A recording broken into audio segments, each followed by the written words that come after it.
Bismillah, alhamdulillah, wassalatu wassalamu ala rasulillah. Bienvenue à vous, mes très chers frères et sœurs, pour les rappels les plus importants. Et on va citer un certain nombre de rappels que nous tenterons d'expliquer brièvement. Tout d'abord, une formule, parmi les formules les plus importantes, si ce n'est la plus importante, La ilaha illallah. Il n'y a de divinité digne d'adoration en dehors d'Allah. Cette formule, comme nous le répétons à chaque fois, est la base et le fondement de l'islam. Et c'est même la meilleure formule prononcée par le prophète sallallahu alayhi wa sallam. Il dit dans un hadith « Khayru ma qult ana wa nabiyyuna min qabli la ilaha illallah ». La meilleure chose, nous dit le prophète sallallahu alayhi wa sallam, que nous avons dit moi et les prophètes qui m'ont précédé est la ilaha illallah. Il n'y a d'autre divinité digne d'être adorée en dehors d'Allah.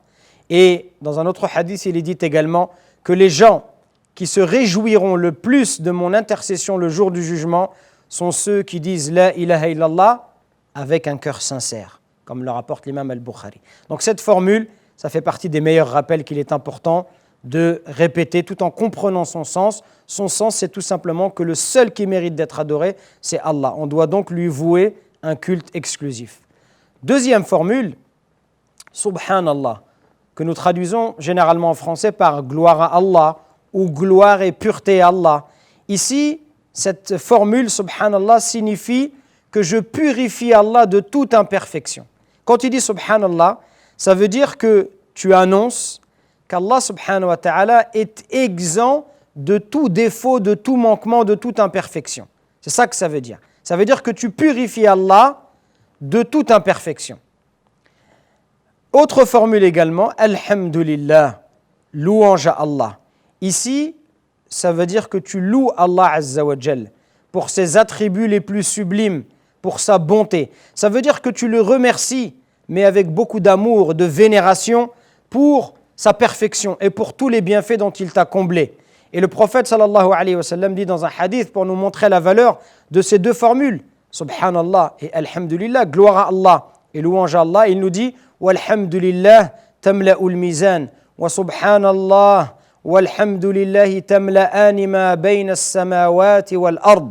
Le prophète nous dit sallallahu alayhi wa sallam, la formule Alhamdulillah, louange à Allah, elle remplit la balance. La balance, c'est-à-dire le jour de la résurrection, la balance des bonnes œuvres. Et les formules Subhanallah et Alhamdulillah, gloire à Allah et louange à Allah remplissent l'espace qu'il y a entre la terre et les cieux, c'est-à-dire en récompense. C'est-à-dire que ces deux formules remplissent l'espace entre les cieux et la terre en récompense. On trouve également parmi les formules une formule qui va regrouper ces deux termes, Subhanallahi wa bihamdi, gloire et louange à Allah. Et le prophète sallallahu alayhi wa sallam nous dit, celui qui dit matin et soir, Subhanallah wa bihamdi, gloire et louange à Allah 100 fois, à 100 reprises, donc chaque matin, comme j'ai dit, après la prière du Fajr et après la prière du Asr, celui qui dit 100 fois Subhanallah wa bihamdi, gloire et louange à Allah, il sera pardonné de ses fautes. Donc ça constitue une expiation, une rémission des péchés, même, et le prophète insiste, même si celles-ci sont aussi nombreuses que l'écume de la mer.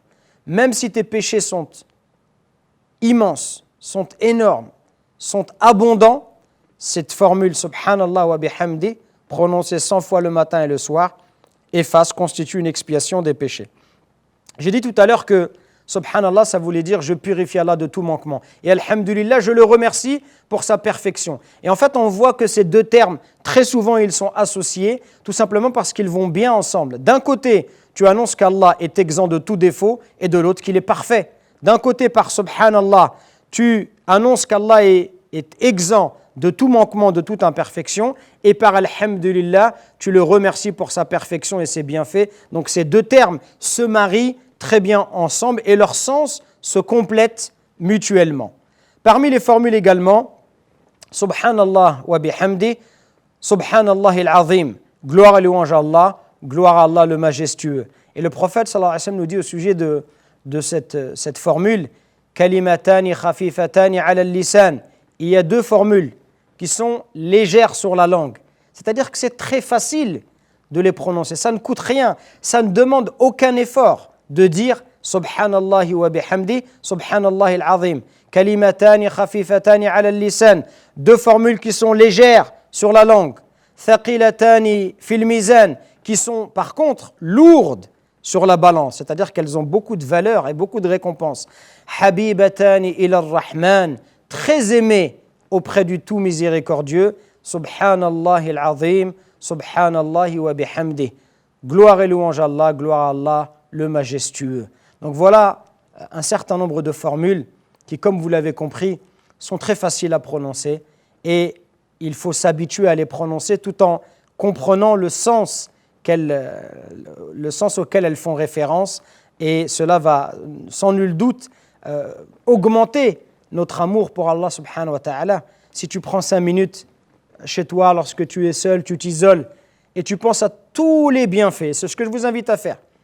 Prends 5 minutes, isole-toi et pense à tous les bienfaits qu'Allah t'a comblés dans cette journée dans laquelle tu te trouves. Tu t'es levé en bonne santé, tu vois, tu marches, tu as pu manger, t'habiller, tu as des gens autour de toi qui t'aiment, tu as pu faire ta prière. Si tu comptes tous ces bienfaits et tu dis Alhamdulillah, tu vas voir que cette formule, quand tu vas la prononcer, elle va avoir une saveur. Pourquoi ? Parce que ton cœur sera reconnaissant vis-à-vis d'Allah, et on l'a dit et on le répète, quand le cœur déborde de sentiments, alors la langue va se faire le témoin de ce qu'il y a dans le cœur, et ces formules vont nous apporter beaucoup de quiétude et beaucoup de sérénité, et vont nous rapprocher d'Allah subhanahu wa ta'ala, et vont nous permettre de profiter de sa bénédiction et de sa protection. On se contente de cela en espérant que cela vous soit profitable. Subhana rabbika rabbil izzati amma yasifun, wa salamun ala al-mursalin, walhamdulillahi rabbil alamin.